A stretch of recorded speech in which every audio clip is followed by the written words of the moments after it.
Customer support executive ने आपसे ये कहा है कि आप अपने फोन या कंप्यूटर में टीम व्यूअर या एनी डेस्क जैसी एप्लीकेशन को डाउनलोड कर लेंगे तो वो आपकी मदद अच्छे से कर पाएंगे और आपकी प्रॉब्लम को 2 मिनट में सॉल्व कर देंगे। प्रॉब्लम सॉल्व होना तो छोड़िए, आपके अकाउंट से आपकी मेहनत की सारी कमाई निकल चुकी हो। ऐसा ही कुछ एक रियल लाइफ इंसिडेंस में एक आदमी ने अपने अकाउंट से 5 लाख रुपए गंवाए जब वो अपने टीवी चैनल की सर्विस के इशू को लेकर ठीक करने के लिए एक कस्टमर सपोर्ट से बात करने पहुंचे। तो आप ऐसे किसी रिमोट स्क्रीन शेयरिंग फ्रॉड में ना फंस जाएं, इसके लिए आपको अच्छे से ये समझना होगा कि ये फ्रॉड होते कैसे हैं, इन्हें रोकने के लिए आपको क्या करना है, और अगर गलती से आपने कभी रिमोट स्क्रीन शेयरिंग कर ली तो उस कंडीशन में आपको इमीडिएटली किन एक्शंस को लेना है और अपने आप को बचाना है।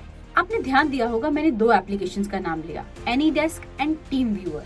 ऐसी और भी बहुत सी एप्लीकेशंस हैं जो रिमोट स्क्रीन शेयरिंग के काम आती हैं। ये लेजिटिमेट सॉफ्टवेयर्स हैं जो कि दुनिया भर में आईटी प्रोफेशनल्स यूज करते हैं अपने क्लाइंट्स को टेक्निकल सपोर्ट देने के लिए। बट आजकल स्कैमर्स इनका मिस यूज करते हुए लोगों के साथ फ्रॉड कर रहे हैं। आइए जानते हैं वो फ्रॉड किस तरह से होते हैं। तो इसकी शुरुआत होती है जब आप अपने मोबाइल या कंप्यूटर में किसी ऐसी टेक्निकल इशू में फंस जाते हैं जहां आपको एक कस्टमर केयर की जरूरत होती है, और उस केस में आप उन customer care help support numbers को ऑनलाइन ढूंढने जाते हैं। ये स्कैमर्स अपने नंबर्स को ऐसी नामी कंपनियों के टेक्निकल सपोर्ट के नंबर्स के तौर पर दिखाते हैं, और जब आप इनको डायल करते हैं तो आपका कॉल इन स्कैमर्स के पास पहुंचता है, जिसके बाद आप उन्हें अपनी प्रॉब्लम बताते हैं और उसे सॉल्व करने के लिए वो आपसे कहते हैं कि उन्हें आपकी स्क्रीन को शेयर करना होगा और आपकी प्रॉब्लम्स को अच्छे से समझकर रिजॉल्व करना होगा। वो आपको कन्विंस कर लेते हैं कि स्क्रीन शेयरिंग के बिना ये इशू रिजॉल्व होना बहुत मुश्किल है।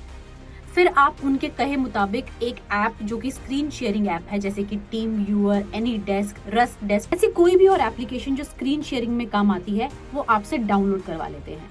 डाउनलोड करने के बाद आपके पास एक स्क्रीन शेयरिंग का पिन जनरेट होता है जिसे आप उस स्कैमर को देते हैं ताकि वो आपकी स्क्रीन का एक्सेस कर सके। जैसे ही आप वो पिन उस स्कैमर को देते हैं, वो आपकी स्क्रीन को देख सकता है और आपके पूरे फोन का एक्सेस उसके पास आ जाता है। बस फिर क्या, अब वो आपके मोबाइल से आपके सेंसिटिव डेटा और पैसों दोनों को चुरा सकते हैं।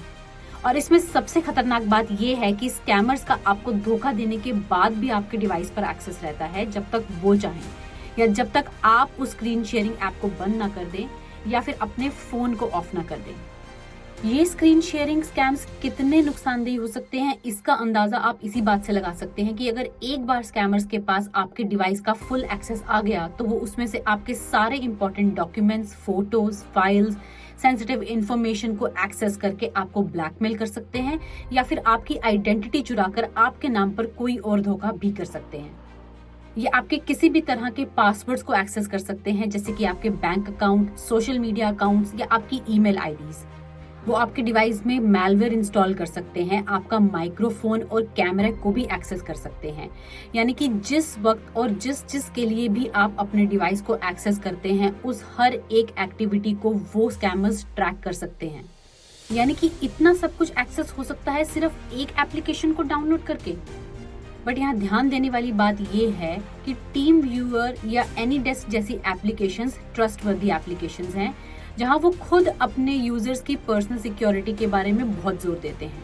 ये अलग बात है कि इन एप्लीकेशंस को स्कैमर्स अपने धोखेधड़ी करने के लिए इस्तेमाल कर रहे हैं। इन एप्लीकेशन से डरने की जरूरत नहीं है, बल्कि ये समझने की जरूरत है कि कभी आप ऐसी सिचुएशन में फंस जाएं तो कैसे आइडेंटिफाई करें कि कोई आपका फायदा उठा रहा है। अपने डिवाइस का एक्सेस किसी भी ऐसे इंसान को ना दे जिसे आप नहीं जानते हैं। अगर आपको कोई टेक्निकल इशू नहीं आया है या फिर आपने कोई ऐसी टिकट रेज नहीं करी है रिजॉल्व करने के लिए, और सामने से कोई आकर आपसे कहे कि वो आपके सिस्टम में हुए टेक्निकल इशू को रिजॉल्व कर देगा, इसके लिए आपको ये ऐप डाउनलोड करनी होगी, तो उस पर विश्वास बिल्कुल मत करें। हमेशा अपने डिवाइस में फाइनेंशियल एप्स जैसे कि बैंक या यूपीआई एप्लीकेशंस को पासवर्ड और पिन से प्रोटेक्टेड जरूर रखें।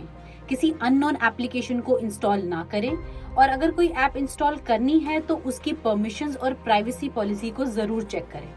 अगर फिर भी आपको किसी ऐसी एप्लीकेशन को यूज करना पड़ जाता है और उस स्क्रीन शेयरिंग के दौरान आपको ऐसा महसूस होता है कि नहीं, कुछ ठीक नहीं हो रहा है और आप डाउटफुल हैं उस पूरे इवेंट को लेकर, तो आपको दो चीजें इमीडिएट करनी होंगी। सबसे पहले उस कॉल को तुरंत डिस्कनेक्ट करना है और दूसरा उस स्क्रीन शेयरिंग ऐप को डिस्कनेक्ट करना है।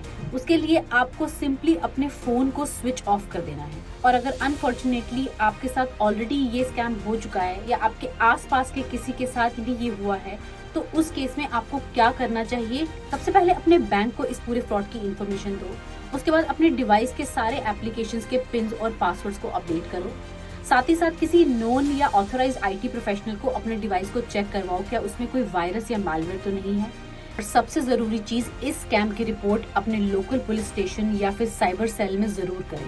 उसके लिए आप 1930 को डायल करके अपनी कंप्लेंट रजिस्टर करवा सकते हैं या फिर cybercrime.gov.in पर जाकर भी अपनी कंप्लेंट रजिस्टर कर सकते हैं। इन छोटी छोटी टिप्स को ध्यान में रख के आप स्क्रीन शेयरिंग से होने वाले बड़े बड़े फ्रॉड से बच सकते हैं। इस वीडियो को अपने आसपास के लोगों के साथ शेयर करिए और सबको सतर्क बनाइए।